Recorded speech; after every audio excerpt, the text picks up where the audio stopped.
Hi అండి, నమస్తే. Welcome back to tasty spoon. నేను మీ భార్గవి.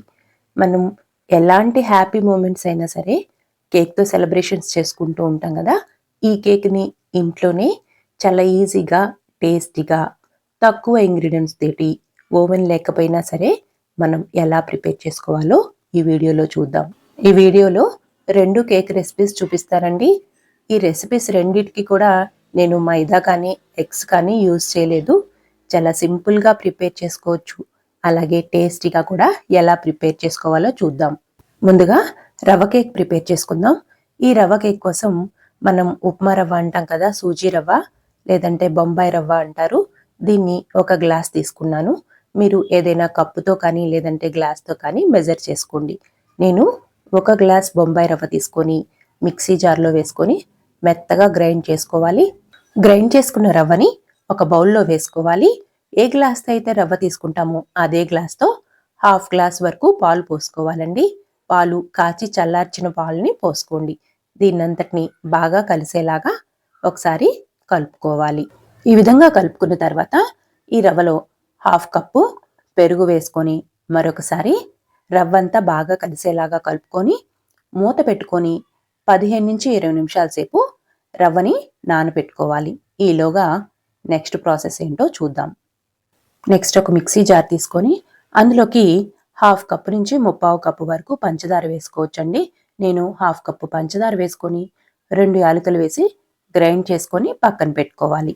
తర్వాత అడుగు మందంగా ఉండే ఒక బాక్స్ తీసుకొని అందులోకి కొద్దిగా నెయ్యి వేసుకొని బాక్స్ అంతటికి నెయ్యి అప్లై చేసుకోవాలి. మీ దగ్గర కనుక కేక్ బౌల్ ఉంటే కనుక అందులోనే నెయ్యి అప్లై చేసుకోండి. నేను బాక్స్లో అప్లై చేస్తున్నాను. తర్వాత కొద్దిగా గోధుమ పిండి కానీ మైదా పిండి కానీ ఈ విధంగా లోపల చల్లుకొని ఒకసారి బాక్స్ అంతా స్ప్రెడ్ చేసుకొని ఎక్స్ట్రా ఉన్న పిండిని తీసేసుకోవాలి. లేదంటే మీ దగ్గర బటర్ పేపర్ ఉంటే కనుక వేసుకోండి. నెక్స్ట్ స్టవ్ ఆన్ చేసుకొని లో ఫ్లేమ్ మీద ఒక ప్యాన్ని పెట్టుకొని దాంట్లో స్టాండ్ పెట్టుకోవాలి.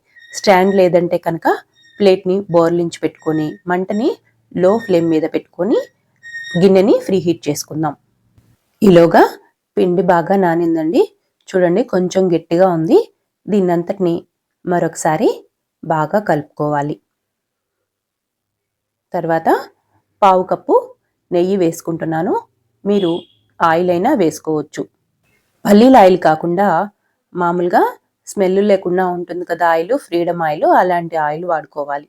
ఒకసారి కలుపుకున్న తర్వాత గ్రైండ్ చేసి పెట్టుకున్న పంచదార పొడిని వేసుకొని 1/2 స్పూను ఈనో పౌడర్ వేసుకుంటున్నాను.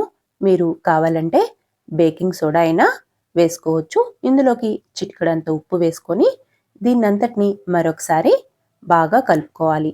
వీలైనంత వరకు ఒకటే డైరెక్షన్లో కలుపుకునేలాగా చూసుకోండి. పిండి ఈ విధంగా కలిసింది కదండి, కొంచెం తిక్కుగా అనిపిస్తుంది. అందుకని మరొక టేబుల్ స్పూన్ పాలు పోసుకొని మరొకసారి కలుపుకుంటున్నాను. బ్యాటర్ కన్సిస్టెన్సీ ఈ విధంగా ఉండేలాగా చూసుకోండి. అవసరమైతే మరొక స్పూన్ పాలు పోసుకొనైనా కలుపుకోవచ్చు. తర్వాత కలుపుకున్న పిండినంతటిని మనం నెయ్యి అప్లై చేసుకున్న బాక్స్లోకి వేసుకోవాలి.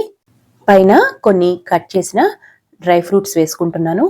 మీరు ఏదైనా చెర్రీస్ కానీ నచ్చితే వేసుకోండి, లేదంటే పూర్తిగా స్కిప్ చేసుకోవచ్చు.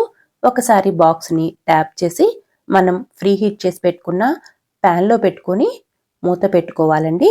దీన్ని లో ఫ్లేమ్ మీదే ఉంచుకొని 40 to 50 మినిట్స్ వరకు బేక్ చేసుకోవాలి. నాకు ఈ కేక్ కుక్ అవ్వడానికి 45 మినిట్స్ టైం పట్టిందండి. కేకు పర్ఫెక్ట్గా కుక్ అయిందని ఎలా తెలుస్తుందంటే, మూత తీసినప్పుడు ఏదైనా ఫోర్క్తో కానీ చాక్తో కానీ టూత్ పిక్తో కానీ ఒకసారి మధ్యలోకి గుచ్చి చూడండి. పిండి లాంటిది ఏమీ అంటుకోకుండా ఉంటే కేకు పర్ఫెక్ట్గా కుక్ అయినట్లు. తర్వాత స్టవ్ ఆపేసుకొని పూర్తిగా చల్లారిన తర్వాత చాక్ తోటి ఒకసారి రౌండ్గా బాక్స్లోనే కదిలించుకొని తర్వాత ప్లేట్ బోర్లించుకొని కేకుని తీసుకోవాలి. అప్పుడు చక్కగా కేకు ఊడొస్తుందండి, విరిగిపోకుండా ఉంటుంది. చూడండి, చాలా చక్కగా పర్ఫెక్ట్గా కుక్ అయింది. అలాగే కేక్ కూడా స్పాంజీగా ఉంది, జ్యూసీగా ఉంది. మీరు ఇంకా జ్యూసీగా కావాలనుకుంటే కొద్దిగా షుగర్ సిరప్ వేసుకున్నారంటే చాలా టేస్టీగా ఉంటుంది. మీరు కూడా ఒకసారి ట్రై చేసి ఎలా వచ్చిందో నాకు కామెంట్ చేయండి. నెక్స్ట్ చాక్లెట్ కేక్ అండి. ఇదైతే చాలా సూపర్ వచ్చింది. అసలు చాలా ఈజీగా కూడా ప్రిపేర్ చేసుకోవచ్చు.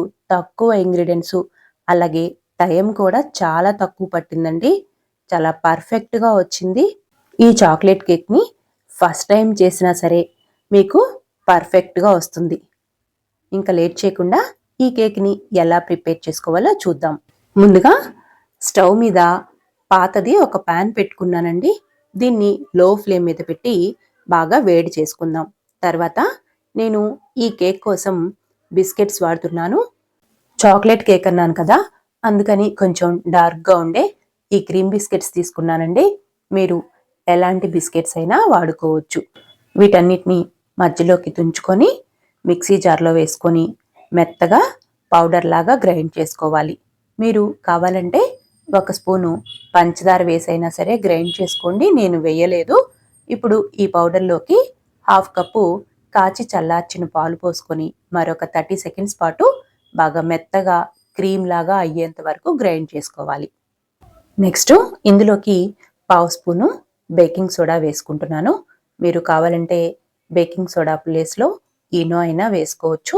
ఇందులోకి మరికొన్ని పాలు పోసుకొని ఇంకొకసారి గ్రైండ్ చేసుకోండి. మరీ ఎక్కువ పాలు పోసుకోవద్దండి, బ్యాటర్ బాగా లూజ్గా అయిపోతుంది. నెక్స్ట్ కుక్కర్కి నెయ్యి అప్లై చేసుకొని గోధుమ పిండి కానీ మైదా పిండి కానీ పైన చల్లుకొని డస్టింగ్ చేసుకోవాలండి.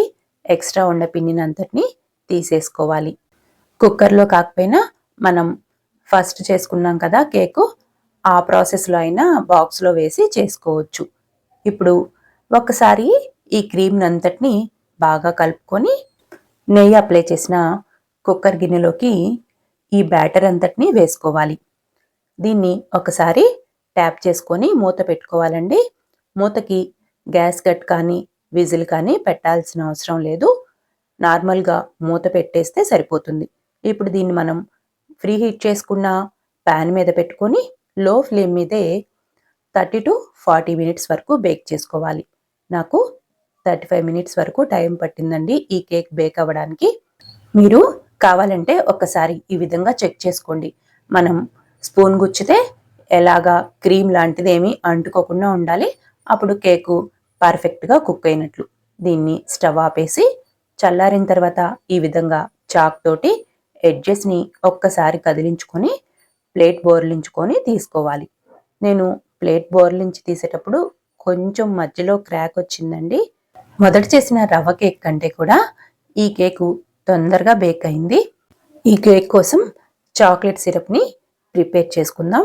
ఏదైనా డార్క్ చాక్లెట్స్ని ఈ విధంగా క్యూబ్స్ లాగా కట్ చేసుకుని ఒక 10 నిమిషాల సేపు వేడి నీళ్ళల్లో ఉంచారంటే ఈ విధంగా చక్కగా క్రీమ్ తయారవుతుందండి. ఈ క్రీమ్ అంతటిని మనం ప్రిపేర్ చేసుకున్న కేకు పైన వేసుకోవాలి. మీకు క్రీమ్ గట్టిగా అనిపిస్తే కనుక 2 స్పూన్లు పాలు వేశారంటే చక్కగా సాఫ్ట్గా అవుతుంది క్రీము. అలాగే ఈ కేక్ పైన కొద్దిగా చాక్లెట్ని సన్నగా తురుముకొని ఈ విధంగా పైన చల్లుకుంటున్నాను. ఇలా చేశారంటే చూడ్డానికి తినడానికి కేక్ చాలా బాగుంటుందండి. అలాగే కేక్ కూడా చాలా సాఫ్ట్గా చాలా పర్ఫెక్ట్గా ఉందండి. ఈ కేక్ రెసిపీస్ మీకు నచ్చింది కదండి. ఒకసారి లైక్ చేసి షేర్ చేసి నా ఛానల్ని సబ్స్క్రైబ్ చేసుకోండి. Thank you for watching video.